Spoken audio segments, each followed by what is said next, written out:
joining us tonight. We'll start with an opening statement from Coach Close, and then we'll take questions from the room. Coach? Was really proud of the way that the team came out and focused, especially on the defensive end in the first quarter. Continue to be pleased with the way in which we share the basketball and the amount of having 23 assists again. That's actually including our closed scrimmages, I think we've been above 20 in every single closed scrimmage in our first 2 games. And so I'm pleased with that. I love the balance in how many people can score the ball for us on any given night. I think there's just so much to look forward to and who we can become.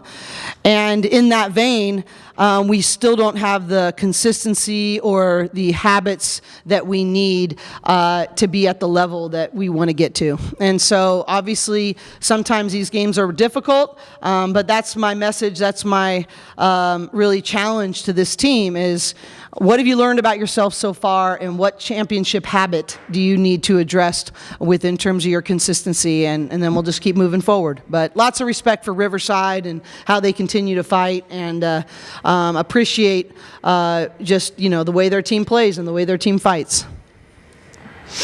Coach, you mentioned your defense early, a lot of your size overwhelming too. Yeah. A little tight. What do you think of those first 20-0 run, and then what do you compare that to the next quarter? Yeah, well, strikingly different. I think we just were, and when we hit that many stops in a row, we had 7 kills in the first half. For us, that's 1 kill is 3 stops in a row. That's a lot of stops, which then fueled our transition game, and it's a lot easier to find our bigs in transition before they set their defense. Then when you saw the lack of consistency really over the next 3 quarters, and they're getting buckets, they're setting their defense, they're forcing the people on our team that they want to shoot shots and not find our bigs. And in the next 3 quarters, they did a better job of making us shoot perimeter shots and hoping they didn't go in, as opposed to us being really committed to trying to attack our bigs in the paint. And credit to them. They, I thought, in the next 3 quarters, executed what they were trying to do a little bit better than us executing what we were trying to do. Obviously, we had one in the perimeter a little bit later.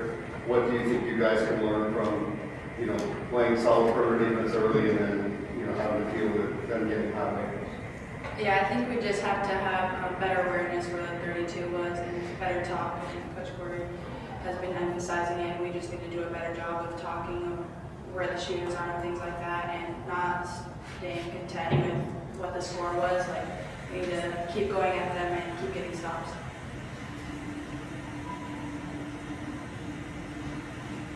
One of the things I really just want to make clear is I told the team in the locker room, I don't doubt the work ethic of this team is great.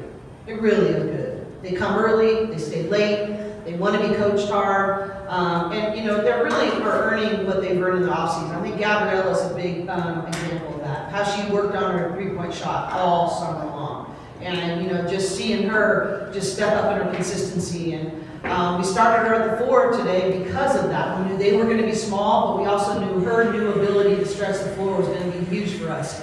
And Kiki leads, her and Charisma lead our team in terms of just their work of preparation, coming early, staying late, all of those things. And I just really want to compliment these two about how they have set the tone in our work ethic, and I think that trickles down to the rest of our team. For Kiki, with the absence of, now that Jay Conky's not here, and you're, assuming point guard duties and hauling, how have you worked that role?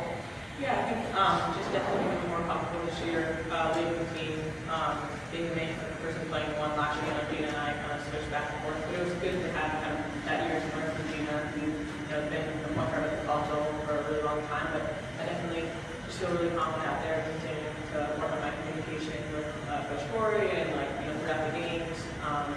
And before and after, it was like a preparation, but it's been really fun, playing more.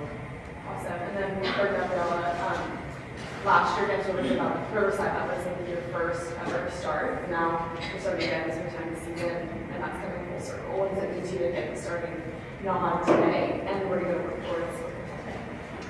Yeah, I never even guessed that. That's actually fun. I just think, again, like I said, everyone just has to be ready. It doesn't really matter who starts.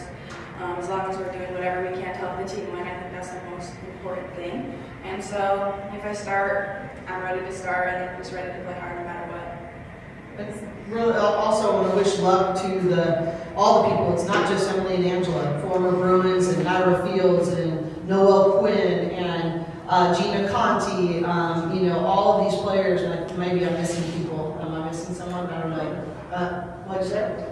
Oh, Elena. Yeah. Say that one. Yeah. Say that now. Elena playing for Finland, and they had a huge win today versus Bulgaria. But really representing our program on an international stage, and having that many people playing at the highest levels of international basketball right now is we take a lot of pride in what they're doing. So really appreciate it, and I really appreciate you guys being here and continuing to tell the stories on a tough night in here. Hey, Coach, real quick.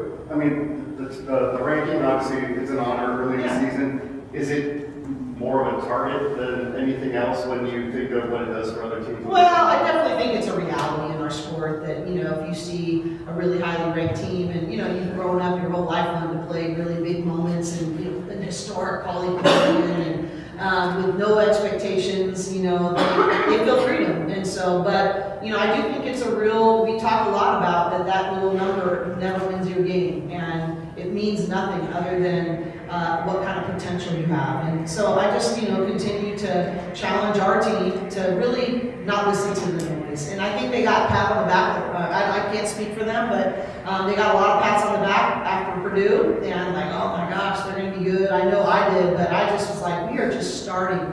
We have so much potential. We have so many things we need to grow in. And so I'm really trying to limit it for myself about what I listen to. And people want to say things because I just want to focus on getting better that day, helping be a great teacher that day. But I think the reality is everybody's going to give us their best game, and pressure is a privilege, and so we need to step up to that challenge and get the job done. Y'all good?